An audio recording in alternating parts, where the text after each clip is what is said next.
दोस्तों, आप लोग अक्सर देखे होंगे कि बड़े घर के जो बुजुर्ग होते हैं वही वृद्धाश्रम जाते हैं और जो गरीब घर के बुजुर्ग माता पिता होते हैं उनको आप लोग वृद्धाश्रम में कभी नहीं देखे होंगे।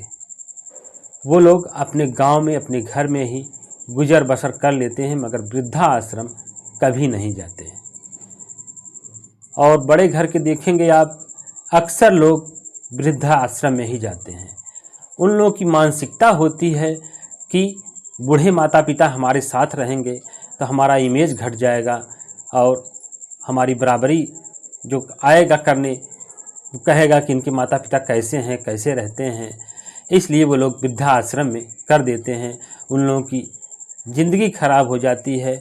बड़े बड़े घर के जो लोग होते हैं वो बेचारे, आप लोग देखेंगे, वो लोग वृद्धाश्रम में ही मिलेंगे। नमस्कार दोस्तों, मेरा नाम संजय है। मैं एक सच्ची घटना के साथ आप लोगों के साथ उपस्थित हुआ हूँ। वीडियो अच्छी लगे तो वीडियो को लाइक कर दीजिएगा। चैनल पर नए हैं, चैनल को सब्सक्राइब कर लीजिएगा। चलिए देर न करते हुए वीडियो को शुरू करते हैं। यह मध्य प्रदेश की एक सच्ची घटना है। उन मध्य प्रदेश में एक सेठ होते हैं जिनका नाम होता है विजय सेठ। वो काफ़ी सन्नामी होते हैं, उनका कारोबार अच्छा चलता होता है। गांव में उनका, शहर में उनका नाम होता है और उनका एक बेटा होता है और पत्नी होती है। पत्नी का नाम निर्मला होता है, बेटे का नाम नीलेश होता है। नीलेश अकेला होता है, उसको उसके माता पिता बहुत प्यार करते हैं, कहते हैं मेरा अकेला बेटा है, इसका चलो कमाए चाहे ना कमाए लेकिन रहेगा। दोस्तों, ऐसे ऐसे समय बीतता रहता है। अचानक विजय सेठ जी को सीने में दर्द होता है और उनकी तबीयत खराब होती है। उनको हॉस्पिटल ले जाते हैं, वहाँ भर्ती कराते हैं। पता चलता है कि दिल का दौरा पड़ा है, तो वहीं उनकी मृत्यु हो जाती है। फिर उनका दाह संस्कार होता है, क्रियाक्रम होता है। उसके बाद सभी लोग घर पर आते हैं। जैसे जैसे समय बीतता रहता है और ये जो नीलेश होते हैं कुछ गलत रास्ते पर चले जाते हैं। वो शराब पीते हैं, जुआ खेलते हैं। यही उनका अय्यासी हो गया था, यही सब करते थे। कमाने धमाने में उनका मन एकदम नहीं लगता था। जो पिताजी की कमाई थी धीरे धीरे सब बर्बाद कर दी। उनकी जो औरत होती है नीलेश की, वो भी नंबर 1 की अय्याश होती है। वह इज्जत मान सम्मान नहीं देखती थी। छोटे छोटे कपड़ों में घूमना उसे पसंद होता था। वह जाती थी होटलों में, रात भर वहीं रहती थी। रात को 1 बजे 2 बजे रात को आती थी। दोनों नीलेश और उसकी बीबी अपना आते थे जाते थे। उनकी माँ जो निर्मला थी, उनको यह सब अच्छा नहीं लग रहा था। वो कह रही थी कि मेरे बेटे और बहू ऐसा कर रहे हैं, लोग देखेंगे क्या कहेंगे। मेरे पति तो इस दुनिया में नहीं हैं, लेकिन यही कहेंगे कि फला की बहू है, ऐसा कर रही है। और सारी संपत्ति तो मेरे ही नाम है। मेरे नाम क्या है, कल की मैं नहीं रहूँगी तो इन्हीं लोगों का होगा। और ये लोग ऐसे करेंगे तो सब कुछ बर्बाद कर देंगे। लेकिन धीरे धीरे समय बीतता गया। नीलेश कहने लगा कि माँ, जो सारी प्रॉपर्टी है मेरे नाम कर दो, मुझे ज़रूरत है। माँ भी सीधी साधी थी, कुछ नहीं बोली। बोली बेटा, मेरे मरने के बाद तो तुम्हारा ही है, चाहे अभी ले लो चाहे बाद में ले लो, मुझे 2 रोटी की ज़रूरत है और क्या चाहिए। लेकिन नीलेश कहता है नहीं माँ, मेरे नाम सारी प्रॉपर्टी कर दो। निर्मला जी सारी प्रॉपर्टी उनके नाम कर देती हैं। उसके बाद दोस्तों, दोनों मियाँ बीवी रात भर गायब रहते हैं। रात को वही 2 बजे 3 बजे रात को आते और दिन में 12-1 बजे तक सोते। कोई काम ना कोई धंधा। धीरे धीरे सारी प्रॉपर्टी बेच डाले। बेचने के बाद अपनी माता को खाना तक नहीं पूछते थे। उनकी माँ बहुत रोती थी, कहती थी कैसा बेटा मैंने जन्म दिया है जो मेरी इज्जत ही नहीं कर रहा है।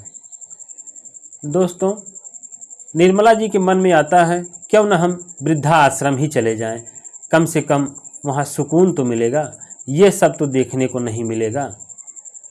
एक बार वह चली जाती हैं और पड़ोसियों से कह देती हैं अगर कोई पूछे तो कह देना कि जा रही हैं वृद्ध आश्रम। दोस्तों, निर्मला जी चली जाती हैं वृद्ध आश्रम में और इधर उनके बेटे और बहू आते हैं, सोते हैं। उसके बाद सुबह उठती हैं तो माँ नहीं दिखाई देती है, तो लोगों से पूछते हैं क्या आप लोगों ने मेरी माँ को देखा? तो कहने लगे कि आपकी माँ वृद्धाश्रम गई हैं। जो बहू होती है बहुत खुश होती है, कहती है चलो अच्छा हुआ, कम से कम जी तो छूटा, चली गई बहुत अच्छा हुआ। दोस्तों, उस वृद्धाश्रम में बहुत से वृद्ध लोग रहते थे, लेडीज भी रहते थे, जेंट्स भी रहते थे और सब बड़े बड़े घर के लोग रहते थे। वहाँ सब अपनी अपनी परेशानियाँ, सभी लोग आपस में बातें करते थे कि मेरे घर की ये परेशानी है, मेरे घर की ये परेशानी है, और सब बड़े घर के लोग थे। वहाँ पर चैन था, सुकून था। एक बार की बात है कि एक लोगों की तबीयत ख़राब हो जाती है और उसमें आते हैं डॉक्टर चेकअप के लिए और देखते हैं तो जो बीमार रहते हैं आदमी उनको चेकअप करते हैं। उन्हीं के बगल में निर्मला जी बैठी होती हैं। जैसे ही डॉक्टर चेकअप करते हैं तो कहते हैं ओ आंटी जी आप। लोग चौंक जाते हैं, कहते हैं ये तो डॉक्टर हैं, ये लगता है इनको पहचान रहे हैं। निर्मला जी उनको नहीं पहचानती हैं, कहती हैं बेटा आपको मैं नहीं पहचानता हूँ। तो कहने लगे कि मेरे पिताजी आपके कारखाने में नौकरी करते थे, मैं उन्हीं का बेटा हूँ। मेरे पास पैसे नहीं थे, मेरे पिताजी के पास पैसे नहीं थे, आपके जो हस्बैंड थे वही मेरी मदद करते थे, मेरे पिताजी की मदद करते थे, मुझे पढ़ाए लिखाए, आज मैं डॉक्टर बन गया हूँ। मैं आपका एहसान कभी नहीं भूल सकता, चलो मेरे घर चलिए आप। तो निर्मला जी कहती नहीं बेटा, मैं यहाँ बहुत सुकून से हूँ, बहुत अच्छे से हूँ, मुझे कोई चिंता करने की ज़रूरत नहीं है, मैं जहाँ हूँ खुश हूँ। जब मेरे बेटे मुझे नहीं चाहते, आप तो गैर हो। तो डॉक्टर साहब कहने लगते हैं अरे आंटी जी ऐसा क्यों कह रही हैं, मैंने आपको देखा, मेरे आंसू मैं रोक नहीं पाया कि आप, एक समय था कि आप इतने बड़े घर की बहू थी और आज आप वृद्धाश्रम में पड़ी हुई हैं। कहती हैं बेटा समय समय की बात होती है, समय सबसे बड़ा बलवान होता है, किसी को घमंड नहीं करना चाहिए, समय समय की बात है। तो डॉक्टर साहब कहते हैं चलिए अच्छा आंटी जी हम आपसे मिलने आया करेंगे। बोले बेटा ठीक है। तो डॉक्टर साहब चेकअप करके चले जाते हैं। उसके बाद डॉक्टर साहब का बेटे का बर्थडे होता है, उस बर्थडे में सभी लोगों को बुलाते हैं, उसमें निर्मला जी को बुलाते हैं, कहते हैं आंटी जी आप भी आइएगा। और निर्मला जी के बेटे बहू को भी निमंत्रण दिए होते हैं और भी बड़े बड़े लोगों को निमंत्रण दिए होते हैं और कहते हैं कि आप लोग आइएगा। और ख़ासकर उसमें निर्मला जी के बेटे बहू को सबक जो सिखाना था इसीलिए और बुलाए थे। और वहाँ पर गई आंटी जी, वहाँ पर सब लोग इकट्ठा हुए थे। जब निर्मला जी के बेटे और बहू दोनों लोगों ने देखा कि माँ यहाँ पर है, यहाँ कैसे आ गए, वो लोग चौंक गए, कहने लगे ये तो वृद्धाश्रम में थी तो यहाँ कैसे आ गई। दोस्तों डॉक्टर साहब ने कहा किसी का एहसान नहीं भूलना चाहिए। आज आंटी जी हैं, अंकल तो नहीं हैं, लेकिन मैं एहसान कभी नहीं भूलूंगा। अंकल जी ने मुझे आज पढ़ाया लिखाया, मुझे इस काबिल बनाया जो मैं यहाँ तक पहुंच सका हूं, डॉक्टर बना हूं, उन्हीं की बदौलत बना हूं।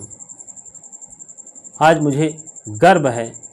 आज अंकल तो नहीं है लेकिन आंटी जी हैं।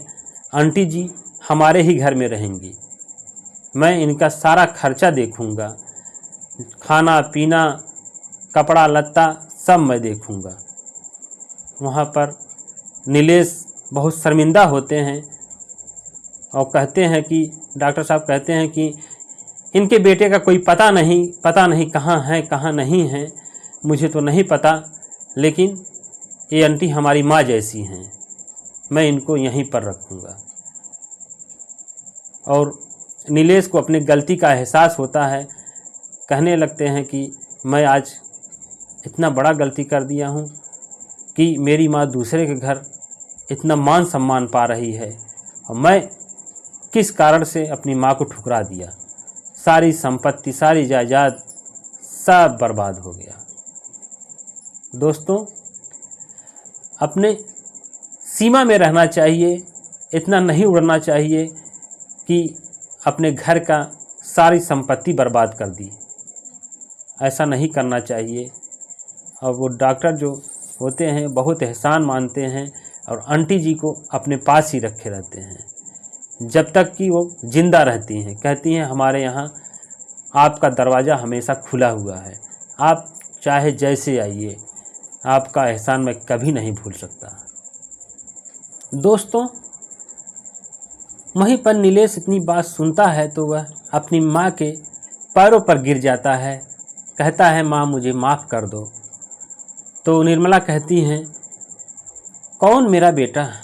मेरा कोई बेटा नहीं है, मेरा कोई बहू नहीं है, मैं तो अनाथ हूँ। मुझे ये डॉक्टर लेके आए हैं, डॉक्टर ही मुझे वृद्धाश्रम छोड़ेंगे, मैं वृद्धाश्रम में ही खुश हूँ।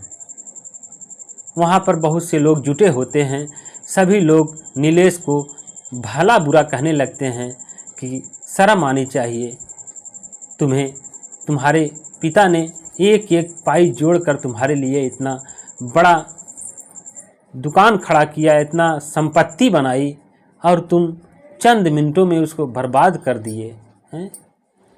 अपनी माँ को भी घर से बाहर निकाल दिए। ऐसा नहीं करना चाहिए तुम्हें। कम से कम माँ की इज्जत करनी होती, माँ की इज्जत की होती। माँ किस हाल में थी, किस हाल में नहीं थी, तुम उसे भगा दिए। वह अपने गलती पे बहुत पछताया और बहुत रोया, कहा कि अब मुझसे भूल हो गई, मैं किस जुनून में था, किस गुरूर में था, मुझे ये भी नहीं पता था। तो दोस्तों, ये कहानी सुनाने का मेरा उद्देश्य किसी को परेशान करना नहीं, किसी का दिल दुखाना नहीं। आप लोग जागरूक बनिए, सतर्क रहिए। बहुत से ऐसे वृद्धाश्रम में मिलते होंगे केस कि बहू को अपने माता पिता पसंद होते हैं लेकिन सास ससुर पसंद नहीं होते। और ये भी देखिए कि जिस सास ससुर को आप वृद्धाश्रम में भेज रही हो, वो भी तो आपके माँ बाप भी तो किसी के सास ससुर बनेंगे। जब आगे आगे आप ऐसा करोगे तो पीछे पीछे जरूर कोई ना कोई ऐसा करेगा। इसलिए दोस्तों, मैं तो कहता हूँ किसी के भी माँ बाप वृद्धाश्रम में ना जाएं। माँ बाप के चरणों में स्वर्ग है, माँ बाप की सेवा करें। माँ बाप जो आशीर्वाद देते हैं आपको भले के लिए देते हैं। अच्छा दोस्तों, वीडियो अच्छी लगे तो वीडियो को लाइक करिएगा। चैनल पर नए हैं चैनल को सब्सक्राइब कीजिए। फिर मिलते हैं एक नई वीडियो के साथ। तब तक के लिए जय हिंद, जय भारत।